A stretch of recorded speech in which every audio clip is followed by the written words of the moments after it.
Well, it is done. Overall, I'm pretty pleased with the way this filled in and got level. I think we're ready to start putting the paneling down. We've done that a number of times, so I probably won't show too much of that.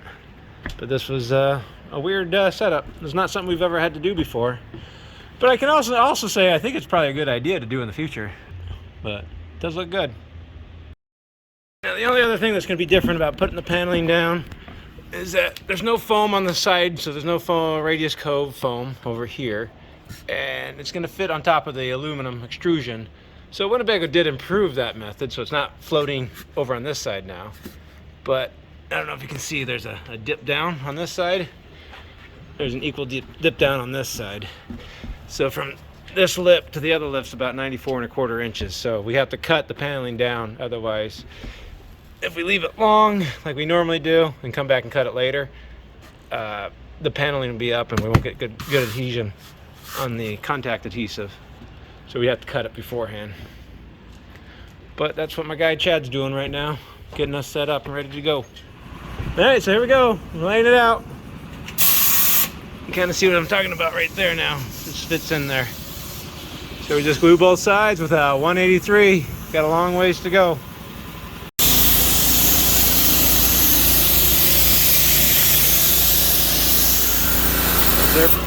Sprays both surfaces as a contact adhesive. Okay, well, the first one's down. It's pretty good. I don't know, 10 more to go. Chad, you're doing good work. I think we came up with a pretty good method here. About half of the paneling's on. The rest of it go. It should be done here shortly.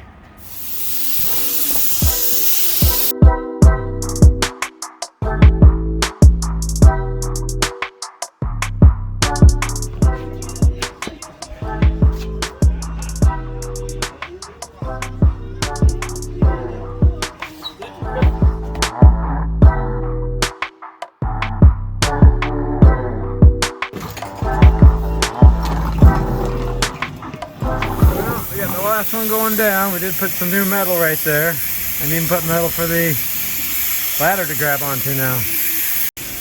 But we're looking really good. Still. What was that, Chad? Remember the noise it used to make when you stepped on it? It was just like coffee cups rubbing together. But now, it doesn't feel like that or sound like it. Huh, that's so much better. It doesn't even move when you step on it. Just like all these other roofs, we're going to find the middle. Important. Otherwise, we won't have enough fiberglass material. I think so. Alright, just like every time we've done this, we have to find the middle of the material, do a pre-dry fit on the middle line of the coach, and then start gluing it down. I've done it enough. You guys don't need to see it anymore. Right, Chad? No more. Okay. Alright, we're calling it good. We laid it out. We're ready to roll it down and glue it. I think we're ready to do this. It's always the scary part. But we'll be using the Stay Bond 440 contact adhesive. Glue the glue on, and then glue the back of the file on here, and roll it into position and roll it out. And then hopefully it'll have a new roof. The idea is this lamination is what gives it the strength, the roof its actual strength. Without that bond between the foam and without the foam to the Luan and Luan to the Phylon, there's not a lot of strength to this, as we found. So we're hoping we solved all the problems.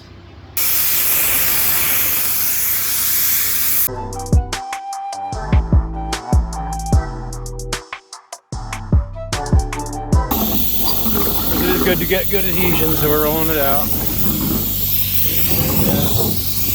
Still right on our line.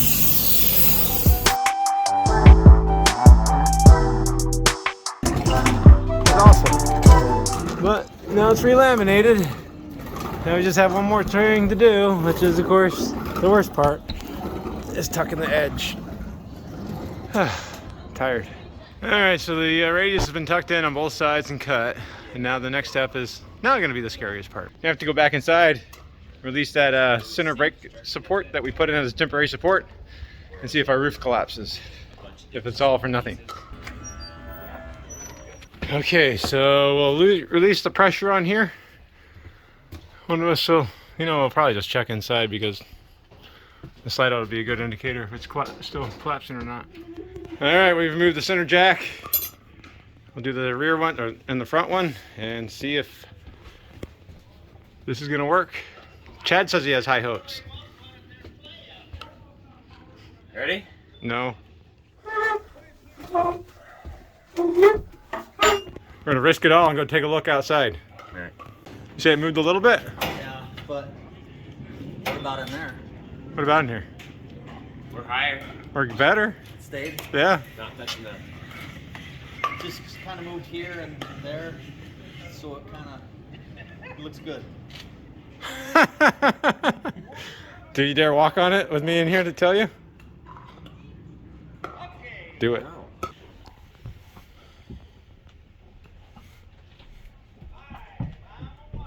Are you walking on it?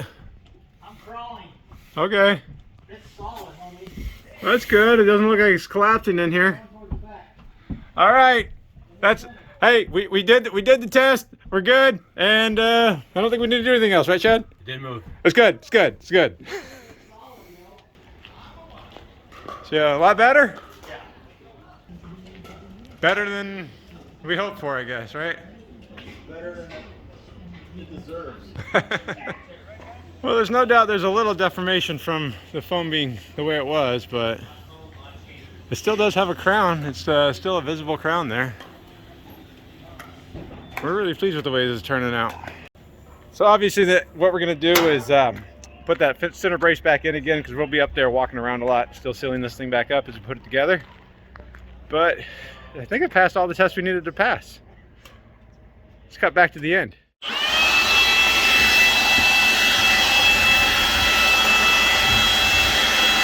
Guys, this roof's a little bit different than a normal roof. There's only one 14 by 14 inch vent. No skylights. The ACs don't go through to the inside. So there's a lot of holes that have to cut in here, but they're all blind holes that I don't know where they're at. So that's why we saved the old roof. So now I get to put all my jigsaw puzzles skills to work. Well, there it is. I put the puzzle back together, just lining up on the foam through here and on those through plates there, and even on the TV antenna center line right there. So I'll just use a marker and pretty much mark out this area right here.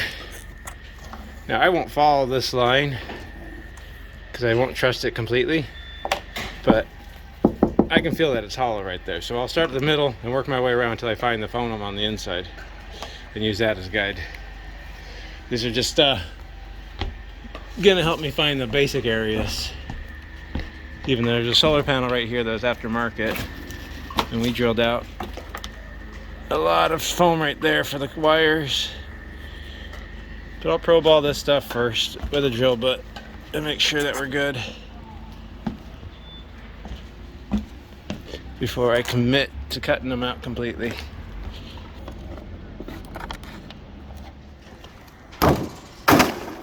That's why I generally don't throw away the roof until I'm completely done. Doesn't mean I'm not scared each time though. No foam underneath.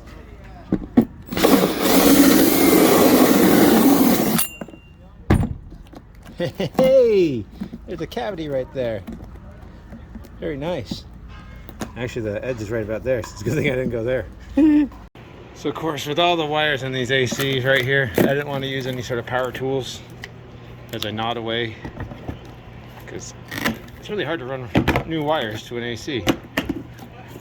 Now I can have a better judge about doing it with power tools. Good. Well, good morning, guys. I need to find some vents. I need an attic vent for that bedroom fan, some sewer vents, and we'll get the ACs reinstalled. The rear caps all have been installed pretty much and sealed. Just have to put the cover back on the center cap. And this roof feels very solid. I can't deny that there are some wavinesses to it, and oddly enough, I think the worst part's at that rear AC.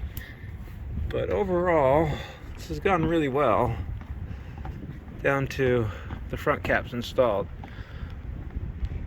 So probably by the end of the day it should be ready. Obviously the last thing that has to be done is it has to be painted.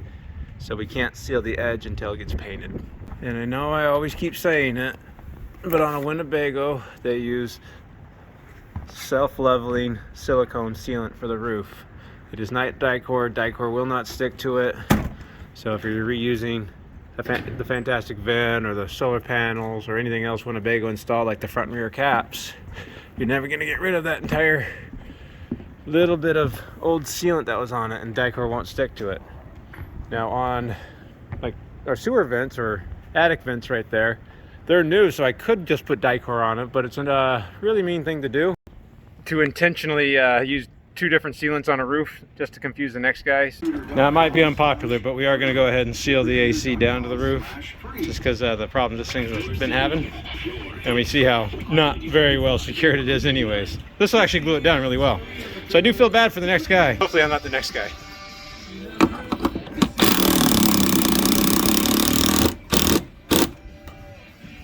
It's oozing out pretty well there too. Well, getting in for paint now. All masked up. Polo's ready to work on it, but check this out. What you doing over here, Chad? Another roof? Yeah. You should probably get a base set up just for doing roofs now. Probably should, huh? Yeah. Chad said he didn't need my help on this one, which is fine. I'm not in the mood for another roof already. Can't believe Chad's doing one. But it's just delaminating. Pretty bad everywhere. But that's okay, because this job's going to be done over here. This 2013 Suncruiser. I'll say the roof does look really nice, and Polo's not destroying it by standing on it. Looks like it's holding it all painted. Almost put back together. Last thing we have to do is just put the Pro Seal on the side. But I think we're going to pretty much call this job done. And this one definitely fought us, I won't deny that. We do still have to put ProFlex down the channel at the radius. But overall, this one fought us pretty hard. It's the hardest one I think we've done so far yet. I can tell you that stepping on it does feel a lot better than the disaster that it was before. We do have to get a new satellite dish for it, because that one got damaged and that one's obsolete. You know, guys, I think I keep calling this a 13, but it's a 2014 Suncruiser, and it's done. I know you guys want to see what it looks like when it's all done, and look at that, it's all done. First things first, we'll go inside. There is no support in here anymore. The roof is not sagging, and it clears, so it used to be hitting the slide out. But I know, let's get on the roof. Of course, I know I can climb up this ladder easily because I know it was secured really well. Oh, definitely feels really solid up here. And it looks really good. I did point it out, but of course, we did add the ProFlex to the side right here. That's very, very important. Keeps the roof from pulling back out again. It's all painted. Man. Looks really good. Feels really strong too. I remember before when I was walking on it, it sounded like I was rubbing coffee cups together. Felt very unstable. But now, it feels strong. That's not to say I'm gonna jump up and down on here or have parties on a party deck, but this is pretty impressive. I think it's also kind of a shame that this even had to be done, because this is the year 2022 and this coach was made in 2013, so it's only 8 years old. And I don't even know when it started failing, but there's no reason that this roof should have had to be replaced this early and rebuilt. But there it is. Really pleased with the way it turned out. Won't ever be perfect, but it'll be better. But we'll go ahead and retract the slide out. See how we're looking here. So it is all the way in now. You can see from the side. Now you can see how much more clearance we have against the ceiling. A little bit more than it did before. crazy that the ceiling was resting on the slide out before. That was a pretty long process, guys. A little bit stranger roof repair than we ever had to do before, including gluing the actual styrofoam together and strengthening it up using spray foam and kind of almost sculpting with spray foam. But I think it worked out pretty well. Thanks a lot for watching, guys. Okay, well, the first one's down. And it's pretty good. Chad's just posing for his new album. And I don't know, 10 more to go. I don't know what time it is. I'm taking a photo. Wait, no, I'm not taking a photo. I'm doing video. All right, we still have to put the Pro Sec. We still have to put the Pro Fill. And we still have to put the Pro... I think this is one of my viewers from Canada that came all the way down here on their 2008 Ellipse because they had roof issues. So another one to do. If I remember correctly, they also had problems getting across the border for the last few years. So they've been waiting for a long time too because of the supply chain issues. That was redoing, but that was putting a new roof on a 2013 Itasca Suncruiser, which of course is a Winnebago product.